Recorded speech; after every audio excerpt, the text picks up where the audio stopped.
Welcome to BLG Boost training number 8, How to Run a Killer Event by Paul Higgins. If you struggle to run a live event, it's not your fault. It's hard work. And believe me, I've just come off running an event and I didn't realize how hard it really was. But the key is, what are you going to do about it? And what I'm going to give you tonight is a formula to follow that hopefully will help make your event absolutely rock. So my goal is to help you to run a live event, to run a killer live event. And what I'd love you to do is just implement 3 key actions from this boost training. Everyone comes from a different angle, different experience. So not everybody, this is not a cookie cutter, but hopefully you just get 3 key things that you can take from this and go and implement. So before if I reflect back on the event, I really came up with 4 key challenges. So the first, and it's probably the most obvious one, is getting bums on seats. It's so hard to get bums on seats. And that'll be your first challenge. The second is writing the copy. I found it really hard to write great content, great landing page, Facebook ads, etc. And I'll show you who I got to help me, but I think it's really key to get someone to help you with that. The third is getting people to show up. So, there's normally about a 50% show up rate if you're lucky. So, we were counting the numbers and thinking that a lot of people would come, and then on the night, for whatever reason, and they're all really good reasons, but people couldn't make it. So just, be aware that there will be about a 50% show up rate from a registration rate. And the last one is following up on people post the event. So you go and do all this hard work, the euphoria of having a great event, but what's really important is what happens after the event. It's a bit like a webinar. So what I'd love you to do is just pause the recording if you're watching this on a recording, and just think about some of the key challenges that you've got. And if you'd like to add those challenges into the Boost forum, I'll put a post up there so you can add to it. That would be fantastic. So there's no silver bullets. So what I'm going to present is my top tips and then you can go and apply them, how it works best for you. I will show you how we ran a recent event. So I was in Melbourne on the 19th of September 2018. And then you can go and run your own live event yourself. So there's sort of 3 components, and I made it really simple for tonight's training. We've got prep, we've got during, and we've got post. So as I said, this is learnings from a live event that we did run. So this is myself and Harry, who's the owner of the event, the venue that we had it at, which was Click Collective in Moorabbin in Melbourne, Australia. And it was, a fantastic event. But what I'm going to do is share you the things that worked well, but also the things that I would do again for the next one. So the first one is on the prep. So, it's really important, and once again, it's stating the obvious a little, but what is the result that you want people to achieve? So what do they want? So, it's a big thing to get people out of their homes, come to an event. What do you really want them to achieve? So we put here on the landing page, this is a shot from the landing page, that they'll get their single biggest business block resolved, and also to meet other like-minded people live in person. So I think it was okay. I'd probably give it about a 7 out of 10, but I think the next time we do it, we'd certainly have a better hook and have something that is more specific. We didn't really get a chance to do the audience participation, and I'll show you later that we had a competition running before the event, and that didn't work as well as we'd like either. But I think the key thing here is, what's the result that you really want people to get? What's the benefit, direct benefit they're going to get from turning up to your event? And then the next one is, what format?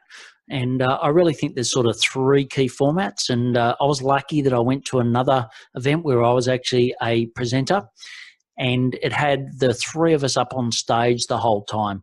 And then we sort of had an open mic, and it worked okay, but it was a bit uncomfortable sitting up on stage for, an hour and a half while you're listening to other people talk and everyone was watching you. So I decided that I would do one-on-one one-on-one interview, and then have open questions if I did it again, I'd probably continue to have the one-on-one interview, but then have a combination where I'd get everyone back up on stage to have the panel. And I think it's much better, I think, doing interview style than speakers. And, I practiced that a lot for doing all my podcasts. So I was quite comfortable doing it and just really went with the flow. I didn't really prepare any questions.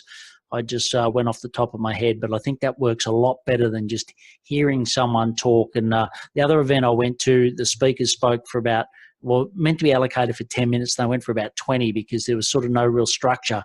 And they just, gave a lot, in my view, too much background. So I think they're sort of the three formats. Like I said, you could sort of combine them if you want. But I really think it's important not to try to jam too much in and make sure there's enough time for people to meet each other before and after the key event. So what venue to host it in? So I was very lucky, like I said, to have it in Click Collective, which is a fantastic co-warehousing and co-warehousing and a co-working space in Moorabbin in Melbourne, as I said before. And it was a fantastic venue. It's only actually opened a week prior, so there was a few things that need to be tidied up, but it was great. And the great thing here, which I wanted to show, is plenty of parking.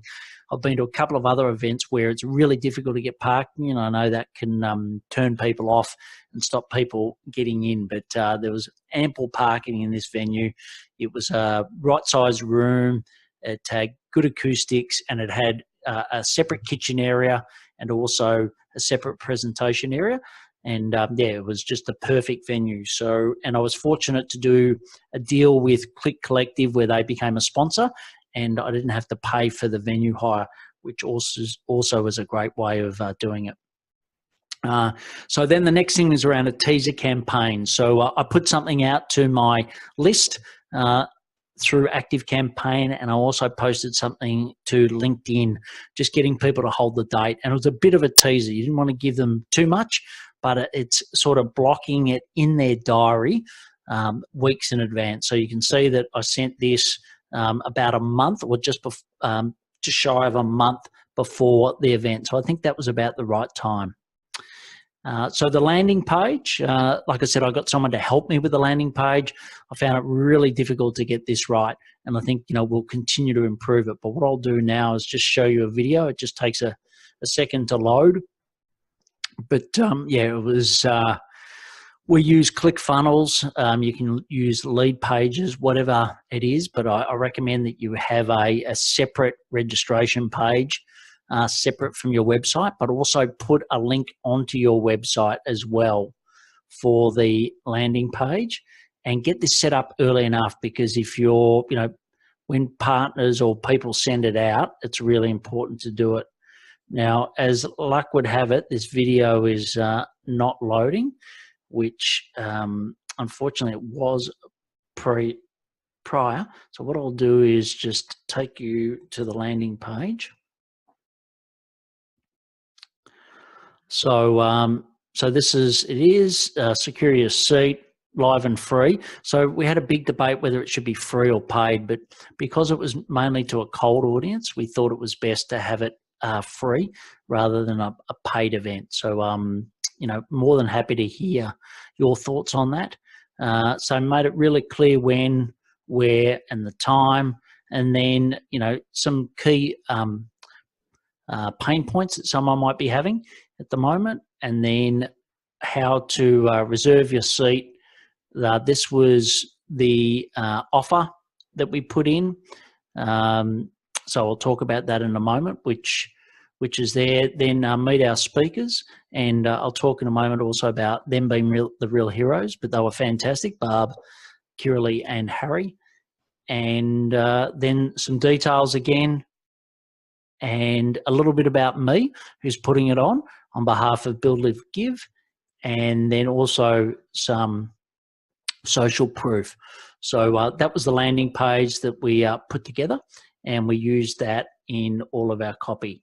So I'll go to the next slide now. So Facebook ads. So we tested Facebook ads, and to be honest, I haven't had a lot of success with Facebook ads.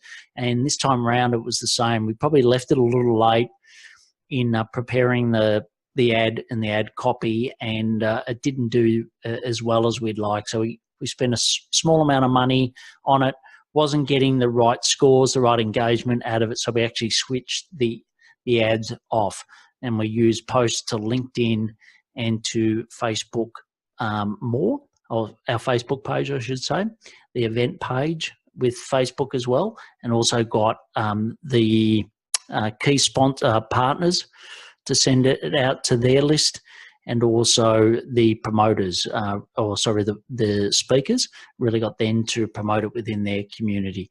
But if I did it again, I'd certainly improve this area. This is the area that didn't go as well as we would like. So what I did was also personally invite people. So I used something called Copper, which is a sales CRM. We had templated emails, and then I just changed the copy at the top, but put the rest in and sent it personally to about 50 people. So that I found was better than sending out just a generic LinkedIn or a generic Facebook post. So yes, you can send it to your list, but it's also nice to send someone a personal invite to the event. The venue inspection. So before you present, go and see it where I went 2 days prior. So they had all the chairs set up, tested the audio, and just went through all the little details. Has it got an oven? Has it got a stove? What facilities have they got? Have they got enough fridge space?